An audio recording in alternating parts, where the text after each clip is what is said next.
Around Kansas, brought to you by the Kansas Soybean Commission, the Soybean Checkoff, progress powered by Kansas farmers. Welcome back to Around Kansas. I'm your co-host, Deb Beisel. You know, when I moved to Kansas 20 some odd years ago, Joan Finney was governor, and I believe that there was a time when every elected official that was serving me was a woman. That really impressed me about Kansas. And you know, Kansas, from the very get-go, has expressed incredible confidence in its women. You know, when they were writing the Wyandotte Constitution that became the law of Kansas while we were still a territory, women were given limited voting rights. You know, that was pretty unheard of. They got to vote in school board elections and stuff like that, and that was more than a lot of states in the East had allowed women to have, or anywhere in the nation at that point. And you know, Kansas has throughout had a lot of confidence in its women, and for that reason I think they've produced some pretty incredible women. One of them is Georgia Niece Clark Gray. She was the first woman to become the U.S. Treasurer, the 29th U.S. Treasurer, appointed by Harry Truman. And she grew up in the little town of Richland, which basically was bought up when they were building Clinton Lake just outside of Lawrence. But she grew up in that little town. And did she grow up aspiring to be a banker like her daddy? Nope. She wanted to be an actress.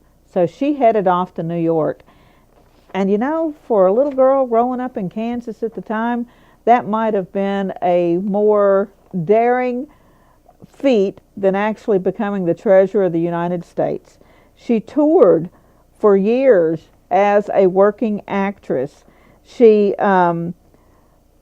studied for 2 years at Sargent's and then embarked on a 10-year career as an actress, performing throughout the United States with major traveling stock companies, appearing on stage with some of the leading actresses of the early 20th century, including May Robeson and Pauline Frederick.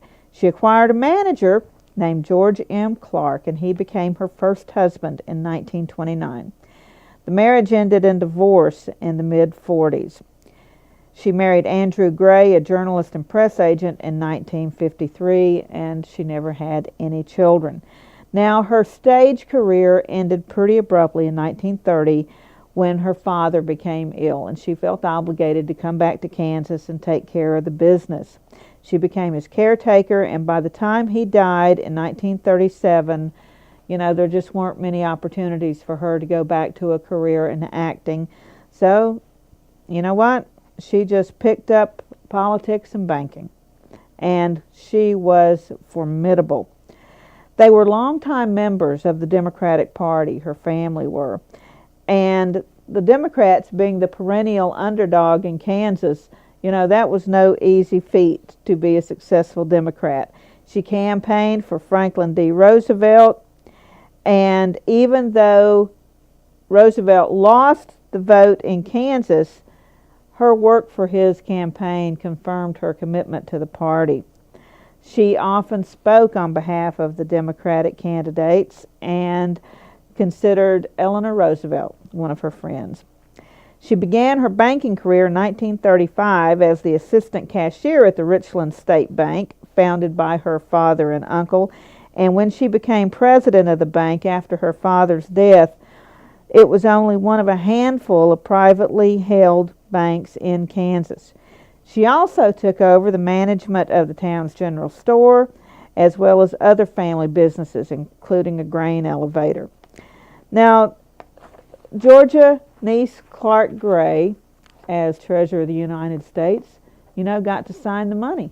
So next time you're looking through your wallet, look for one of those old bills that lady signed, and just remember what an incredible legacy her appointment was. We'll be right back.